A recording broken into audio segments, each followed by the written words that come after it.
Okay, Virgo, para to sa'yo. Kung kayo ay Virgo, para sa'yo ang reading na to today, February 11, 2025. Virgo, reading sa'yo today. Titingnan natin ang inyong message o mga gustong ibigay sa inyong message today. Maging paalala man to sa inyo o mensahe. Okay. So, bago tayo mag-start is mag-shout out muna tayo sa mga Virgo na nakita ko nag-comment dito. Okay, Virgo. Hanapin ko pa, guys. Okay, Virgo. Kay Philomena. Okay, kay Philomena is God bless sa'yo. Kay Delia. Okay, guys. God bless sa inyo lahat, guys. At kay Liza Abela. Kay Merin Raposas. Kay Melin Raposas, God bless, guys. At kay Mariceline. Okay, sorry sa pagbigkas ko, guys. Kay Alin Ranan. Okay. At kay Laila. God bless sa inyo, guys, kung saan man kayo lugar nandoon. At kay Rosita, God bless sa mga Virgo na napapadaan at makakapanood itong video. Kay Apple, God bless. Kay Baby Rin, kay Maribel, kay Jan, kay Maribel, kay Elena, kay Gina Belenzo. Okay, ilan lang to sa mga Virgo na nakita ko dito sa comment section. At God bless sa inyo lahat, guys. At ito na ang inyong message. Ano man ito, ibibigay na message sa inyo ay pakinggan nyo kung gusto nyo, Virgo. At i-apply sa inyo sarili kahit 1% or ilang percent is may maiitulong ito sa inyo. Okay? Kung handa kayong makinig at tumanggap ng payo o advice mula sa ibang tao, andito ang material harvest para sa iyo. Ang ilan sa inyo ay tinatamasa na ang maganda nilang nagawa o natapos sa project or kumbaga na-achieve sa buhay. Tinatamasa nyo na sa ngayon ang ilan sa inyo. Ang ilan sa inyo, kung hindi pa ito nangyayari, ay mangyayari ito sa inyo, guys. Material harvest is titingnan nyo na lang ang inyong mga na-achieve. Kumbaga, kayo ay mapufulfilled sa money, magkakaroon ng magandang buhay at aayos, okay, sa buhay. Magkakaroon ng kaginhawahan sa pananalapi. Ito ay material harvest is yung inyong mga tinanim ay inyo nang aanihin. Kumbaga, ang inyong mga pinaghirapan dati ay ilan sa inyo ay nagretiro na, Virgo, at na mayroon ng negosyo. Ang ilan sa inyo ay maraming naipon sa bangko o marami kayong naipon sa inyong bahay. Okay? At inyo nang, kumbaga, nag-i-enjoy kayo sa inyong mga natamasa. Sapagkat kayo ay trabaho ng mga kabataan nyo pa at maaring may ilan din sa inyo na bata pa is natatamasa na to. Kumbaga, nasa edad pa lang kayong 30s is mayroon na kayong negosyo. Ang ilan sa inyo ay nasa edad pa lang na 30s pataas is ayos na ang kita sa trabaho, mataas ang sahod at may mga iba't ibang ginagawa pa bukod sa kanilang trabaho at pinagmumulan ng kanilang paglago sa pera. Okay? Virgo, para to sa'yo. February 11, 2025 at nandito ang 8 of Wands. Kayo talaga ay nagpapatuloy sa inyong desire at masaya. The sun is here. Masaya sa kinalalagyan sa ngayon at nag-i-enjoy talaga sa pagiging single ang ilan at ang ilan sa inyo ay nag-i-enjoy sa pagta-travel at pagpunta sa iba't ibang magagandang lugar. At ito nga, tinatamasa nyo na itong inyong mga naitanim dati. Baga, nagsikap kasi kayo. Kaya yung inyong na-achieve ay yung inyong mga na-receive, inyong mga naipon, ay nag-i-enjoy naman kayo. Nagre-relax, okay, pupunta sa banga. Kung hindi pa to nangyayari sa inyo is gawin nyo to sa inyong near future. Okay. Nakikita nyo ang destiny. Unang message pa lang sa inyo ay napakaganda. Opportunity. Okay, guys. Opportunities paparating sa inyo, guys. Yeah, nakikita nyo ang 6 of Wands. Ito ay iyong victory. Ang ilang Virgo na nandito sa reading o makakapanood dito ay successful sa buhay. Okay, successful sa buhay at ito na nga. Tinatamasan nyo na tong inyong mga nakamit at ang ilan sa inyo ay boss. Okay, tinatawag na boss. Patience. Okay, nandito ang patience o temperance. Ang ibig sabihin nito ay kayo kasi yung taong mapasensya sa lahat ng bagay. Ito man ay sitwasyon sa buhay, sitwasyon sa pamilya, sitwasyon sa sarili, problema, o anuman ito ay inyong pinagtsatsagaan hanggang sa makuha ninyo ang yung maging perfect. Kumbaga sa pabango o sa mga ginagawa niyo sa buhay na mga project nyo, trabaho nyo, hindi nyo sinusukuan hanggang maging perfecto. Hindi kayo nagsasabing, tama na to, titigilan ko na to. Hindi ito magtatagumpay. Tinitingnan nyo muna hanggang sa lumago at makita nyo ito ay nagbo-bloom na o magbo-bloom ito. Ito ang inyong karakter. Nakikita nyo ang 3 of Cups. Kayo ay may mga dumating sa inyong mga bagong idea, syempre. At, yeah, guys, mga good news ito na dumating sa inyo sapagkat kayo ay mapagpasensyang tao. Mapagpasensyang nilalang. Okay, ang mga Virgo na nandito sa reading ay grabe yung ginawa nyo sa inyong buhay na pasensya sa paghihintay at sa itinatag nyo o baga binild nyo na isang, kung yan naman ay negosyo, isang pamilya, kayo ay matyaga. Hindi nyo basta-basta sinusukuan ng isang bagay o ang isang project. Okay? Nakikita nyo ang patience and planning. Kayo ay nandito, ang ilan sa inyo ay nag-iisip at talagang nagre-research, nananaliksik kung ano ang tama at hindi tama sa inyong project. Bago nyo i-reveal ang isang bagay, kayo ay nagtatanong-tanong, nag-iisip-isip pa, tinitimpla-timpla pa ang bawat kumbaga sitwasyon kung nararapat ko na ba itong sabihin o hindi pa. So, meron lang ditong pagkakaroon kayo ng ups and down na emotion sapagkat andito yung pagpaplano at saka yung inyong desire, saka yung patience nyo. Tagahalo-halo, okay? Nakikita nyo ang The Hierophant. Ito ay para sa inyong family. Kaya nyo ito ginagawa. Para ito sa inyong mga anak at sa mga malalapit na tao sa buhay ninyo na mahal ninyo. Maybe kayo ay butihing teacher o speaker o yung alam niyo yung kailangan ng pasensya sa trabaho na to. Yung may mga makukulit, may mga pasaway. Okay. Maaring kayo ay ganito ang work or may mga dapat pagpasensyahan sa paligid at kayo ay masaya nyo tong ginagawa at hindi kayo nagagalit, hindi kayo naiinis. Kayo yung tipo ng tao na mapagpasensya at napakahaba ng unawa sa lahat ng taong inyong nakakasalamuha. Maaring kayo ay maganda rin ang ugnayan sa inyong mga anak at proud na proud ang inyong mga anak sa inyo. Pinagmamalaki kayo sa lahat na ang mama ko, ang papa ko ay ganito. Kumbaga family oriented. Lagi niyong iniisip ang kapakanan ng inyong pamilya. Ang ilang Virgo na nandito ay nagpaplano para sa kanilang mga anak. Maaring mayroon kayong gustong i-build. At ito ay ipapangalan nyo sa inyong mga anak. Okay.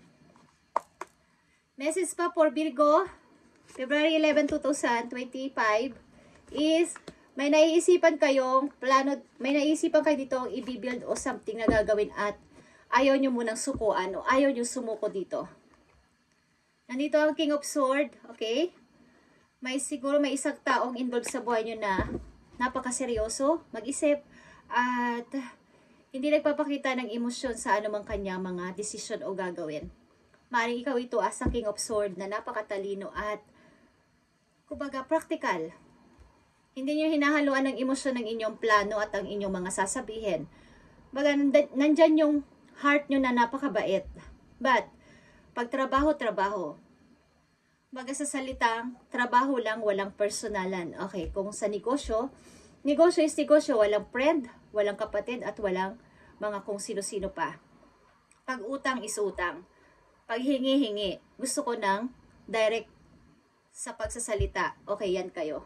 may pagka matigas magsalita at maybe konting cold ang heart ninyo. But andun yung inyong kabaitan na tao. Kumbaga pinatatag lang kayo ng panahon na kailangan nyong maging matatag sa buhay at hindi nagpapadala sa emosyon. Okay, Virgo? Nandito ang 8 of Swords, katulad ng sinabi ko, kayo ay galing dito sa napakahirap na sitwasyon, kaya natuto kayong lumaban at i-grab ang mga opportunity na nandyan at ayaw nyong naka-stuck dito. Okay?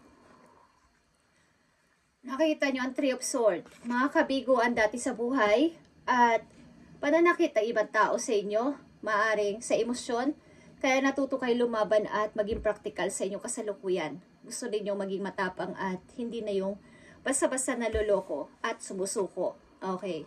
Maaring ang ilan ding Virgo na nandito ay hindi naman karamihan ang friend pero okay lang kayo mag-isa. Hindi kayo nalulungkot. Okay. Maaring sa inyong kasalukuyan, marami kayong nakikita o nare-receive na mga good news sa paligid, kaliwat kanan. Okay guys. Virgo, nakikita nyo ang 9 of Cups. Gusto nyong ibigay sa inyong pamilya ang kasiyahan at yung inyong pangarap ay matupad with your children or your family na malalapit sa puso ninyo na gusto ninyo ay mabigyan sila ng ikakasaya ng kanilang buhay. Okay, maibigay yung kanilang gusto, mga masasarap na food, magagandang gamit at magagandang gamit. Okay, sa mga Virgo na nandito is kayo ay tatamasahin nyo tong material harvest na to dahil sa inyong kasipagan. Okay. Bibilang-bilangin nyo na lang ang inyong money at ang inyong ipon sapagkat ito ang inyong ginawa. Maybe, maging practical sa buhay at mas malakas yung percent na ginagawa nyo sa pag-ipon ng pera. Gusto nyong maibigay ang masasayang, magagandang bagay sa inyong mga anak, lalo na kung may mga anak kayo at kasama nyo sa buhay o sa bahay. Okay. Meron kayo ditong pinaplano. Hindi nyo palang ma-reveal sapagkat kulang pa. Kulang pa sa pag gusto nyo yung perfect or kompleto na kompleto bago nyo sabihin. Okay, Virgo? Tingnan natin ang payo sa inyo ayon dito sa inyong sitwasyon o sa mga paparating na message sa inyo. Tingnan natin. Virgo? Nandito ang trust, Virgo. This is a reminder that even if you feel that others do not understand you or get what you are doing, it is no excuse to curl up and hide. Sure, you can need a little bit of space right now, but the world needs your gifts. You are more than worthy. Ibig sabihin nito, kung ang mga tao sa paligid ninyo, sa trabaho, sa bahay, sa buhay, sa sitwasyon nyo ngayon ay hindi pabor sa inyong mga sinasabi at pinaplano ay hindi mo na yun problema. Hindi mo sila mapiplease. Mas mag-trust ka sa iyong sarili na kaya mo to sapagkat you are more than worthy. Okay, Virgo? Huwag kang matakot at kung nandito ka pa sa baga natatakot ka na baka hindi kompleto, hindi maging maayos ang aking plano, huwag kang matakot. Nandito ka pa sa dalawang sulok nito at nagtatago sapagkat takot kang sabihin ang inyong mga plano at ang inyong mga gustong gawin. Okay? Ito ang makapagpapabago sa iyo at pagmumulan ito ng iyong money. So kung may plano ka, ito man ay negosyo o anuman sa buhay mo na makapagbibigay ng iyong para sa reality ng iyong dream, 9 of Cups is, gawin mo to, huwag kang matakot. Kung hindi nila gusto ang iyong mga plano at mga gustong gawin sa buhay, pabayaan mo sila. Virgo, kailangan mo lang ngayon ay space, makapag-isip-isip at ang world ay naghihintay sa'yo. Meron kang isa ka kasing, kumbaga gifted ka. Virgo, hindi nila yun alam ang iyong kahalagahan. Ikaw ay gifted. Marami kang alam gawin na hindi kaya ng ibang zodiac sign o ng mga tao sa paligid mo. Okay? Kumbaga, i-embrace mo yung pagbabago sa buhay mo na nangyayari na sa ngayon sa iyong kasalukuyan. Okay? May physical death, but could be ending of the relationship.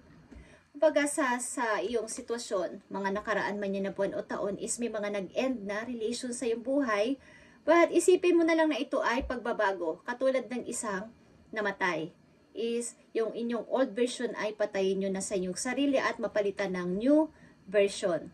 Okay? A situation or simply your decision, do not continue with same old habit.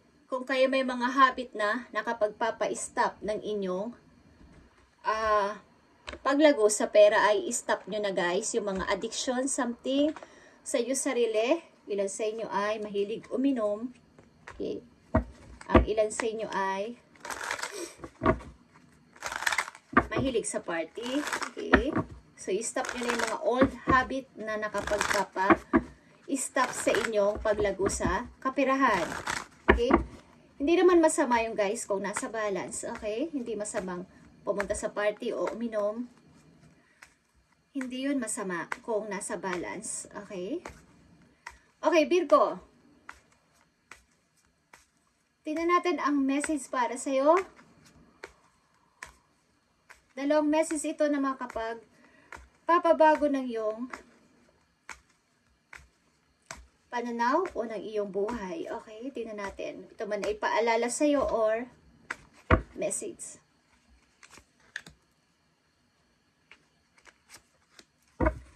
Para sa mga Virgo, tuloy-tuloy lang sa plano at huwag kang matakot. Like I said, ikaw ang maging in charge sa iyong mga plano at huwag ang ibang tao. Mag-trust ka sa iyong sarili, huwag sa ibang tao.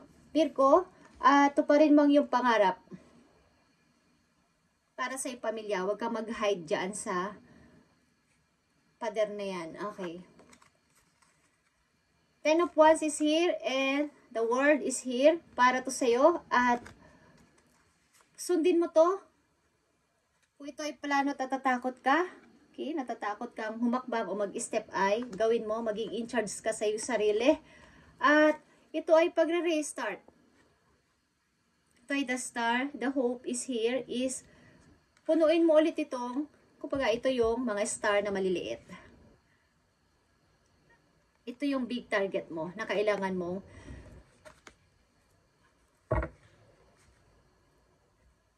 ma-complete. Kailangan mo tong kunin o kailangan mo to ulit ma-achieve kung ito ay napalagpas mo dati.